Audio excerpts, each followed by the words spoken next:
Assalamualaikum warahmatullahi wabarakatuh.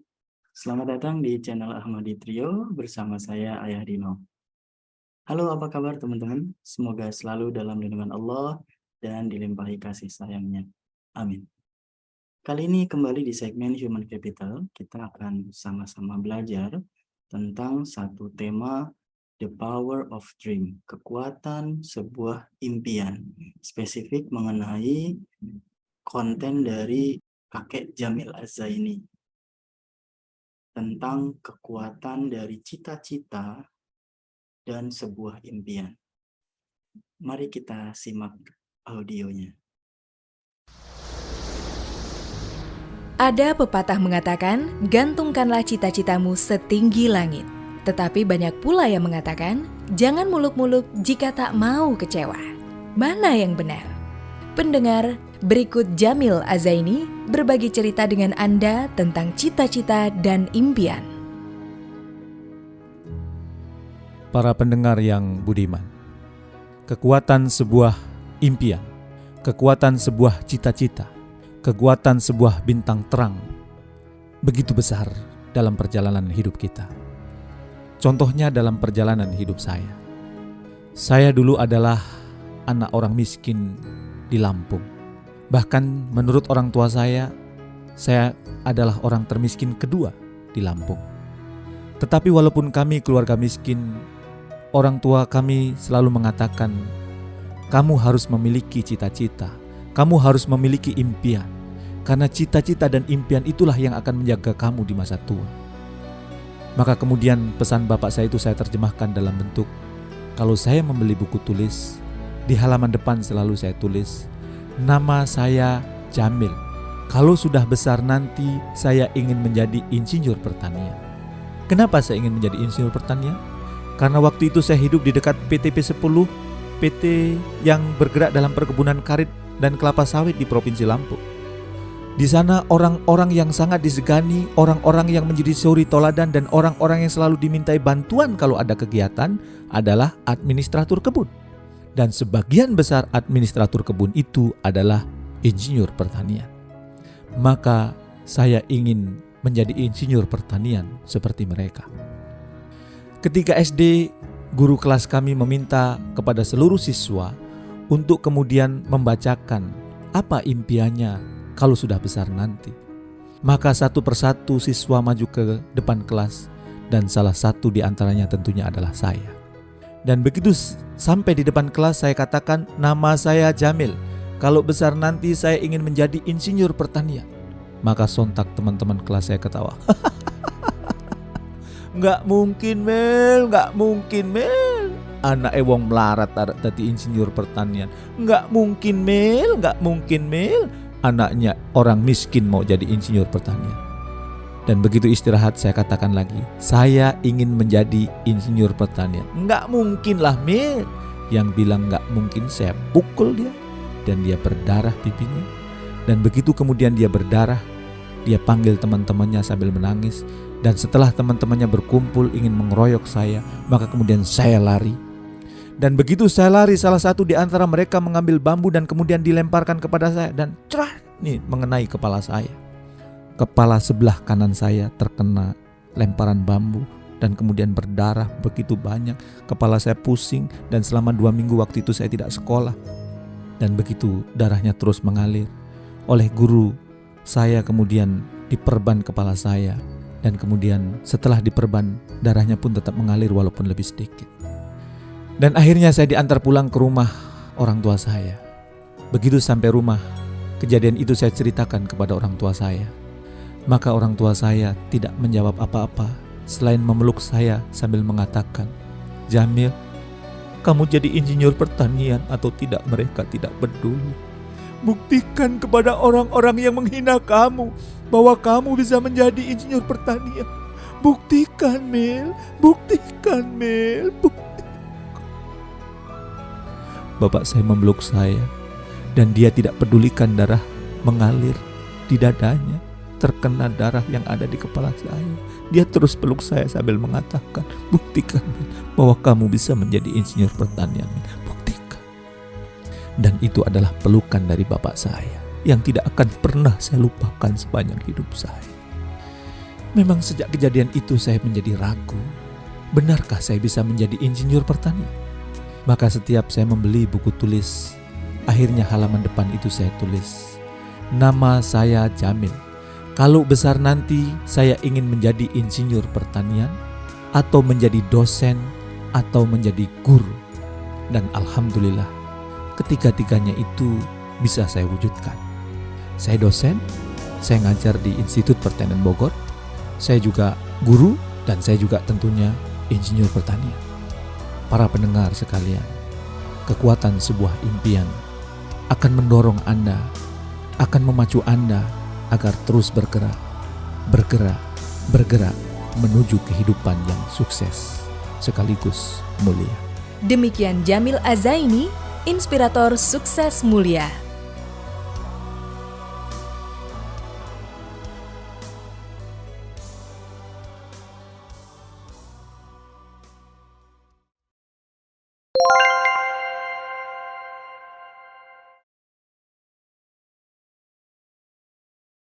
Menarik sekali ya teman-teman.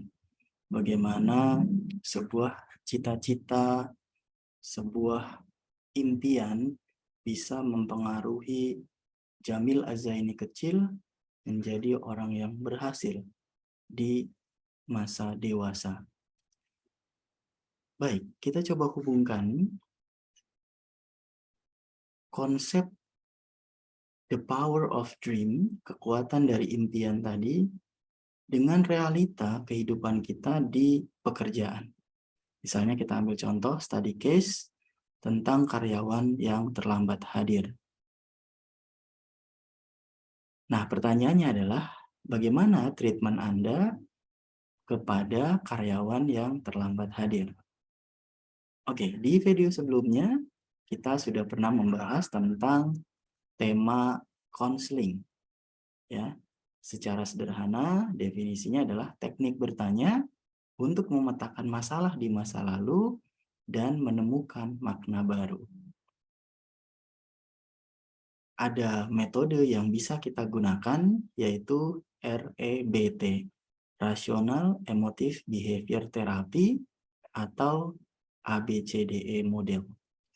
So, menurut teori ini, setiap action, setiap activity, sikap, ucapan maupun perbuatan yang kita lakukan pastilah berangkat dari belief system. Jadi kalau ada karyawan kita yang terlambat, bisa jadi itu berkaitan dengan belief system yang dia yakini. Belief system ini akan mempengaruhi rasa, tingkat kebahagiaan, dan seterusnya. Nah, lalu bagaimana cara mengatasi situasi ketika karyawan kita terlambat hadir? Oke, biasanya kebanyakan leader akan bertanya, kenapa kamu terlambat? Ada poin yang sangat penting. Pertanyaan yang kurang tepat akan mendapatkan jawaban yang kurang tepat juga. Biasanya, jawaban yang akan diperoleh dari pertanyaan, kenapa kamu terlambat, adalah BEJ. Blame, misalnya, aduh, macet mas, keretanya delay. Ini salahnya si Anu nih. Atau untuk excuse. Saya kan rumahnya jauh. Dan yang terakhir adalah J untuk justify. Menjustifikasi sebuah kekeliruan. Ya, orang yang rajin belum tentu sukses, Mas. Kan Jakarta selalu macet, Mas. Atuh wajar saya terlambat kan naik angkutan umum. Nah, apa yang sebaiknya kita lakukan sebagai leader? Coba bertanya, misalnya, bro, apa yang paling penting dalam hidup kamu? Dalam pekerjaan saya sewaktu muda, pernah mengalami situasi yang sama ketika ada sejumlah karyawan yang datang terlambat. Lalu kawan saya yang satu level berinisiatif untuk melakukan briefing dengan karyawan tersebut. Nah, yang dilakukan seperti yang tadi kita jelaskan ya. Bertanya kenapa kamu terlambat dan diperoleh jawaban yang BEJ tadi. Akhirnya ditutup dengan pesan, ya udah besok jangan terlambat lagi ya. Nah, tapi apakah besok anak tadi sudah datang tepat waktu? Ternyata tidak. Dia masih terlambat, dan terlambat. Lalu saya coba menggunakan pendekatan tadi ya. Dua konsep. Pertama tentang teknik konselingnya, dan yang kedua tentang konsep the power of dream. Kekuatan dari sebuah impian. Nah, yang saya ajukan ke karyawan yang terlambat tadi adalah, bro, apa yang paling penting dalam hidup kamu? Saat saya bertanya, karyawan terdiam beberapa waktu. Apa ya? Beberapa menit saya tunggu, sampai akhirnya dia menjawab, oh yang paling penting uang mas. Oke, kemudian saya coba tanya ke yang satunya lagi misalnya.